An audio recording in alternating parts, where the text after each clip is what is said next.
Hello అండి. నేను doctor Soumya, consultant 49 fertility centre Rajahmundry branch. ఈరోజు ఫ్యూ క్వెషన్స్ ఆన్ పీసీఓడీ గురించి డిస్కస్ చేద్దాం. ఇదివరకు చాలా వీడియోస్‌లో పీసీఓడీ గురించి మనం చెప్పుకున్నాం. ఎవరైతే గనక డాక్టర్‌ని సంప్రదించాలి, ఏ జాగ్రత్తలు తీసుకోవాలి, ఎలా డయాగ్నోస్ చేయాలి ఇదంతాను.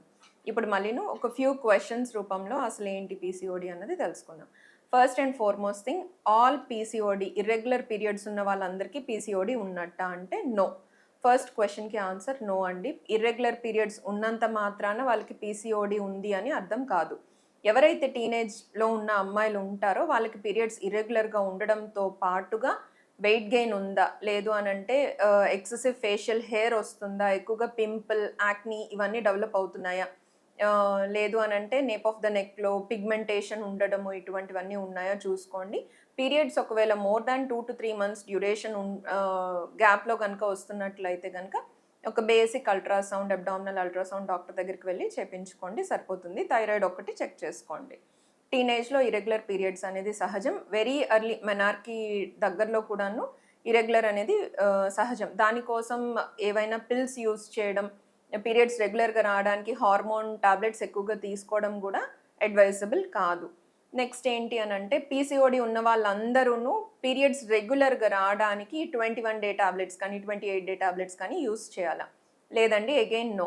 లైఫ్ స్టైల్ మోడిఫికేషన్ అంటే ఏంటి అనంటే ఎక్సర్సైజ్ చేయడము, డైట్ ప్రాపర్‌గా ఫాలో అయితే గనక అది కంటిన్యూడ్‌గా మోర్ దాన్ 3 మంత్స్ అలాగా అడ్హెరెంట్‌గా, స్ట్రిక్ట్‌గా లైఫ్ స్టైల్ మోడిఫికేషన్స్ చేసుకునే వారిలో పీరియడ్స్ అనేవి రెగ్యులరైజ్ అవ్వడానికి, హార్మోన్ ఇంబాలెన్స్ కరెక్ట్ అవ్వడానికి ఛాన్సెస్ అనేవి ఉంటాయండి.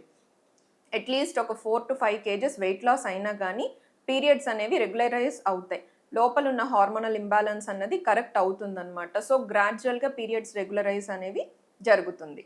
ఇది సెకండ్ క్వెషన్. అందరూ మెడిసిన్స్ యూజ్ చేయాల్సిన అవసరం లేదు పీరియడ్ రెగ్యులర్‌గా రావడానికి. మీకు పీరియడ్ వస్తుంది అనంటే దానికి అర్థం ఏంటి అంటే, మీరు వాడుతున్న టాబ్లెట్స్ ఏవైతే ఉన్నాయో దానికి రెస్పాన్స్‌గా పీరియడ్స్ వస్తుంది. బట్ లోపలున్న హార్మోనల్ ఇంబాలెన్స్ అన్నది మీ లైఫ్ స్టైల్ చేంజెస్ వల్లనే కరెక్ట్ అవుతుంది. అది సెకండ్ క్వెషన్ అనమాట. నెక్స్ట్ థర్డ్ క్వెషన్, ఇలా పీసీఓడీ ఉన్న వాళ్ళందరూ ఐవీఎఫ్ ట్రీట్మెంట్ చేయించుకోవాలా? అగైన్ లేదండి. అందరికీ ఐవీఎఫ్ ట్రీట్మెంట్ అయితే అవసరం పడదు. గానీ ఇలా పీసీఓడీ ఇదివరకే మ్యారేజ్‌కి ముందే ఇర్రెగ్యులర్ పీరియడ్స్ అని చూపించుకున్నారు పీసీఓడీ అని డాక్టర్ చెప్పారు.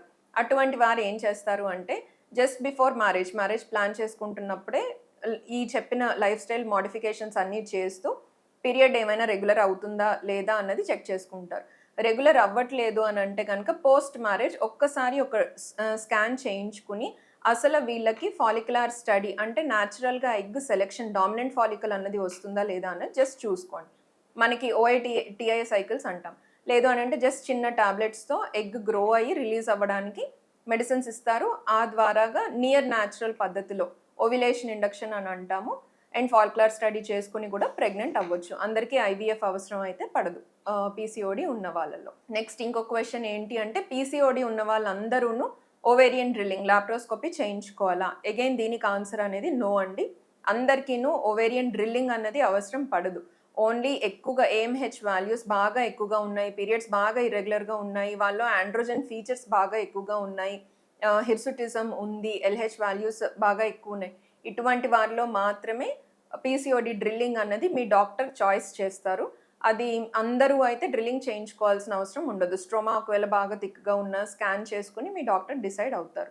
వెదర్ డ్రిల్లింగ్ చేయాలా లేదా అన్నది. అంటే లాప్రోస్కోపీకి వెళ్ళాలా లేదా అని. ఆల్ పీసీఓడీ పేషెంట్స్ అయితే మాత్రం సర్జరీ చేయించుకోవాల్సిన అవసరం ఉండదు.